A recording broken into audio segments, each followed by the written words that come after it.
16 सितंबर की शाम से व्हाट्सएप में सोशल मीडिया पर एक विज्ञप्ति तैर रही है, बल्कि यूं कहिए कि वायरल है।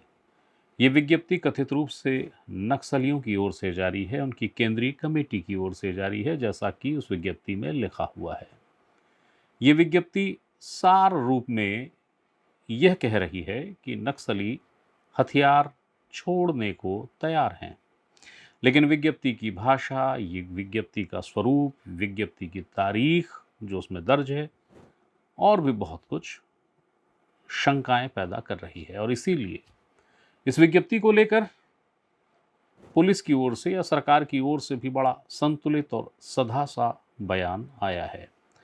तो ये विज्ञप्ति क्या कह रही है, क्यों इस विज्ञप्ति पर संदेह भी है और सरकार का या बस्तर पुलिस का क्या अभिमत है, यही बताने आपके सामने हाजिर हुआ हूं। नमस्ते, मेरा नाम है याज्ञवल्क्य। तो माओवादियों ने एक विज्ञप्ति जारी की है, उसमें एक शब्द है कथित रूप से।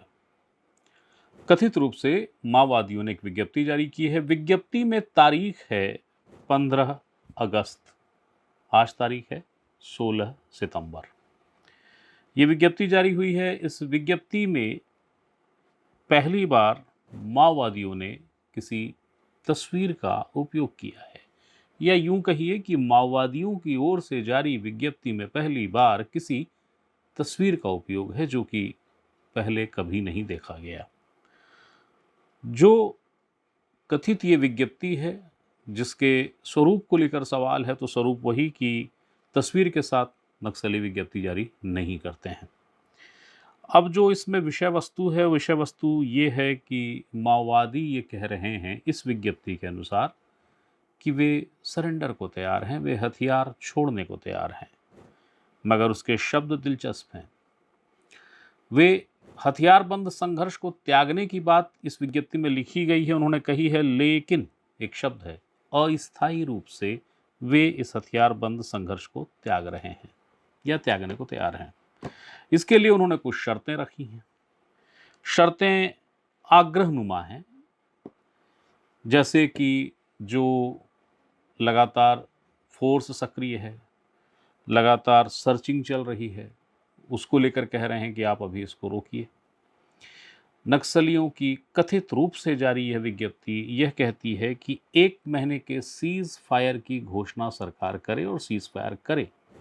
उसके पीछे इन्होंने वजह दिया है कि भाई कई हमारे कैडर जो हैं अलग अलग जगहों पर हैं, जिनसे हमारे संपर्क विस्तृत रूप से नहीं हुए हैं, उनसे हमें और संवाद करना है, और जब हम वो संवाद ये पहुंचाना चाहते हैं, इसलिए हमें 1 महीने के सीज फायर का वो वक्त दीजिए ताकि हम संवाद कर पाएँ। दिलचस्प ये भी है कि नक्सलियों की यह विज्ञप्ति यह आग्रह भी कर रही है सरकार से कि आपके पास तो सारे साधन संसाधन हैं, इंटरनेट है, रेडियो है, टीवी है, तो आप भी हमारी इस बात को प्रसारित करिए, प्रचारित करिए। सरकार से ये आग्रह भी है कि सरकार के पास तमाम साधन संसाधन हैं, तो ये जो हम कह रहे हैं कि सीज फायर 1 महीने का करिए, तो बाकी चीज़ें हम करेंगे, और जैसी ही सभी को हम समेकित कर लेंगे, चर्चा कर लेंगे, सबके विचार ले लेंगे, उनके बाद फिर से एक चर्चा करेंगे, तो हम एक समिति बना लेंगे और वो समिति सरकार से चर्चा करेगी। ये विज्ञप्ति ये कहती है कि वीडियो कॉन्फ्रेंसिंग के जरिए भी संवाद हो जाएगा। विज्ञप्ति में मेल एड्रेस और फेसबुक की आईडी भी दी गई है, और उसके लिए कहा गया है कि जैसे ही संवाद आएगा सरकार की ओर से, हम इस पर अपनी उपस्थिति दिखाएंगे।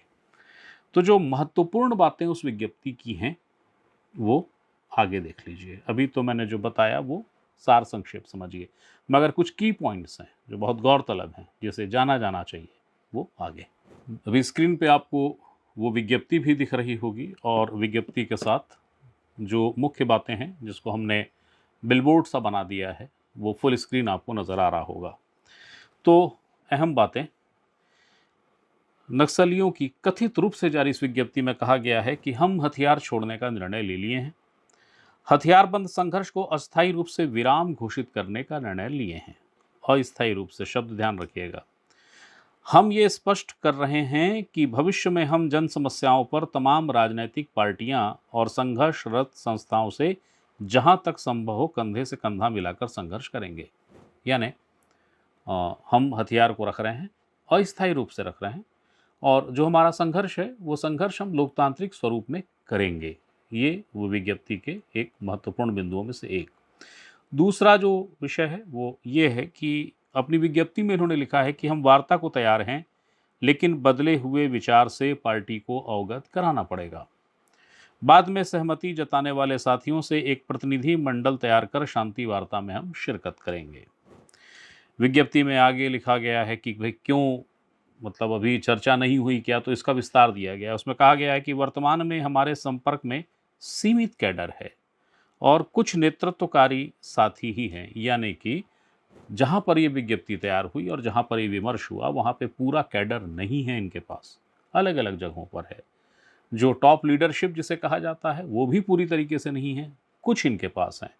तो उनसे जो चर्चा हुई है उस चर्चा में ये सीज फायर या हथियार रखने के लिए सहमति बन गई है, लेकिन चूंकि बाकी साथियों से चर्चा नहीं है इसलिए 1 महीने का सीज फायर चाहिए। इस विज्ञप्ति में आगे कहा गया है कि जो जेल में बंद साथी हैं या अन्य जगहों पर हमारे साथी हैं उनसे सलाह मशवरा करने के लिए 1 महीने का समय चाहिए। इसलिए सरकार 1 माह औपचारिक रूप से सीज फायर की घोषणा करे, सर्चिंग अभियान को रुकवाए, जंगलों में जो खून बह रहा है उसे रोके और जंगल को शांति वन में तब्दील करे, तभी ये शांति प्रस्ताव सार्थक होगा। यानी कि माओवाद की यह विज्ञप्ति ये कहती है कि वार्ता को हम तैयार हैं, लेकिन जो पूरा जो कैडर है वो अलग अलग जगहों पर है, कहीं जेल में है, कहीं बाहर जंगलों में है और हर कैडर से संपर्क नहीं हो पा रहा है। तो हम इनसे संपर्क करेंगे, इनसे संवाद करेंगे, इनको भी तैयार करेंगे और जब तैयारी हो जाएगी तो हम प्रतिनिधिमंडल शांति प्रस्ताव के साथ हाजिर हो जाएगा। वीडियो कॉन्फ्रेंस के जरिए भी हम मिल लेंगे, लेकिन उसके लिए 1 महीने का समय दीजिए, 1 महीने सीज फायर करिए, 1 महीने तक जो लगातार सर्चिंग चल रही है, सरकार का जो दबाव है उसको रोक दीजिए। ये माओवादियों की विज्ञप्ति कह रही है। लेकिन सिर्फ यहीं पर ये विज्ञप्ति नहीं ठहरती है, इस विज्ञप्ति में और भी कुछ कुछ है महत्वपूर्ण बातें। मसलन कि ये कह रहे हैं कि जो सरकार के पास तंत्र है, इंटरनेट, आकाशवाणी, दूरदर्शन, तो सरकार इन माध्यमों का भी प्रयोग करे और हमारे जो साथी जेल के भीतर हैं या अन्य जगहों पे है तो उसको प्रसारित करे, हमारी जो ये प्रस्ताव है उसको प्रसारित करे।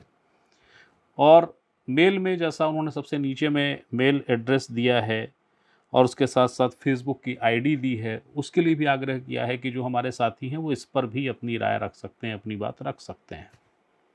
ये हुई नक्सलियों की ओर से कही गई बात, यानी सरकार से ये कह रहे हैं कि भैया आप सर्चिंग रोक दो, सरकार से कह रहे हैं कि आप 1 महीने का सीज फायर कर दो। क्यों कर दो? ताकि हम अपने कैडर से और विस्तार से चर्चा करें और शांति प्रस्ताव के लिए एक समिति बना सकें जो आपसे चर्चा करेगी। अब इस मामले में सरकार का रुख क्या है? तो देखिए, सरकार का रुख अभी अधिकृत रूप से नहीं आया है, लेकिन अगर आप पुलिस की बात को, जो कि फाइट कर रही है, लड़ रही है माओवादियों से, अगर आप उसकी बात करेंगे और उसी को सरकार का नज़रिया मानेंगे तो वो भी बहुत स्पष्ट करता है नज़रिए को।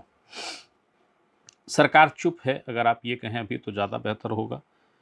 क्यों चुप है उसका जवाब पुलिस की ओर से, पुलिस के एक वरिष्ठ अधिकारी की ओर से जो बहुत जवाबदेह पद पे हैं, उन्होंने जो बयान दिया है, बस्तर रेंज के आईजी पी सुंदर राज, उन्होंने जो व्हाट्सएप पर इस मसले को लेकर मैसेज भेजा है मीडिया को, उससे स्पष्ट होता है।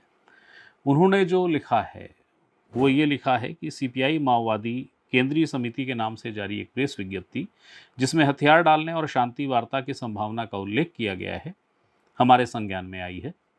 इस विज्ञप्ति की प्रामाणिकता की जांच की जा रही है तथा इसकी विषय वस्तु का सावधानी पूर्वक परीक्षण किया जा रहा है।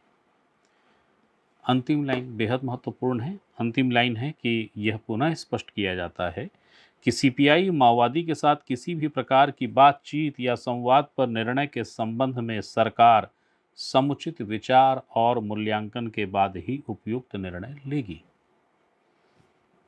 माओवादियों की विज्ञप्ति को लेकर एक शब्द इस्तेमाल हुआ है इसमें, प्रामाणिकता, और सावधानी पूर्वक परीक्षण विषय वस्तु का। तो ये माओवादियों की ओर से कथित रूप से जारी विज्ञप्ति और इस पर बस्तर पुलिस का बयान, ये दोनों मैंने आपको बता दिया। अब ये जान लीजिए कि शंका क्यों है, किस लिए है। आगे, माओवाद से लड़ाई धोखे की लड़ाई कही जाती है। ये कहा जाता है कि जो बड़ा धोखेबाज होगा वो इस युद्ध को जीत जाएगा। धोखे की कोई परिभाषा नहीं है, वो धोखा किसी भी रूप में, किसी भी स्वरूप में हो सकता है। तो ये जो विज्ञप्ति है ना, इस विज्ञप्ति को किस रूप में देखा जाए, और ये विज्ञप्ति असल नकल के प्रश्न के साथ तो खड़ी ही है, क्योंकि 15 अगस्त उसमें तारीख पड़ी है और आज है 16 सितंबर, 1 महीने का मुकम्मल समय हो गया है। बहुतेरी बातें हैं, जैसे ये तो महत्वपूर्ण ही है कि कथित रूप से कहा जा रहा है कि भाई हम हथियार रख देंगे, लेकिन अस्थायी रूप से रख देंगे, और जो हमारा आंदोलन है, जो हमारा संघर्ष है, वो हम अन्य संस्थाओं के साथ कंधे से कंधा मिला के करेंगे, पर इन सब के साथ 1 महीने का सीज़ फायर करिए, ताकि हम कैडर जो हमारा अलग अलग जगहों पे उससे संपर्क करें, ताकि हम जेल में बंद साथियों से संवाद करें, उन सब का अभिमत इकट्ठा करें और उनको तैयार करें अगर वो असहमत हैं तो, और फिर एक समिति बनाएं और उस समिति से सरकार की चर्चा करें। सरकार कहती है कि भाई ये जो पूरी विज्ञप्ति आई है, इसका जो विषय है, इस विषय में जो अंतर्निहित चीज़ें हैं, इसका गंभीरता से परीक्षण किया जा रहा है सरकार की ओर से, यानी जो पुलिस लड़ रही है उसकी ओर से जो इस मामले में पक्ष आया वो भी मैंने आपको बता दिया। तो चूंकि माओवाद से लड़ाई के बारे में कहा जाता है धोखे की सबसे बड़ी लड़ाई है, जो बड़ा धोखेबाज जो जीतेगा, तो ये विज्ञप्ति क्या धोखा है? क्योंकि विज्ञप्ति का स्वरूप, विज्ञप्ति की भाषा, विज्ञप्ति की शैली विचित्र है। मैंने शुरू में बताया आपको कि नक्सलियों की विज्ञप्ति में कभी भी तस्वीर नहीं होती किसी की, और जो उनकी प्रिंटिंग का अंदाज है, जो उनके शब्दों के चयन का अंदाज है, बिल्कुल जुदा होता है। ऐसा नहीं होता जैसा कि इसमें है। हस्ताक्षर उसमें है, डिजिटल सिग्नेचर है, और डिजिटल सिग्नेचर बन सकता है। अब एक और महत्वपूर्ण मसला ये भी है कि अगर ये धोखा है तो ये धोखा कौन दे रहा है? क्या यह हो सकता है कि नक्सली धोखा दे रहे हों, और क्या ये हो सकता है कि रणनीति के तहत सरकार कुछ सोच रही हो?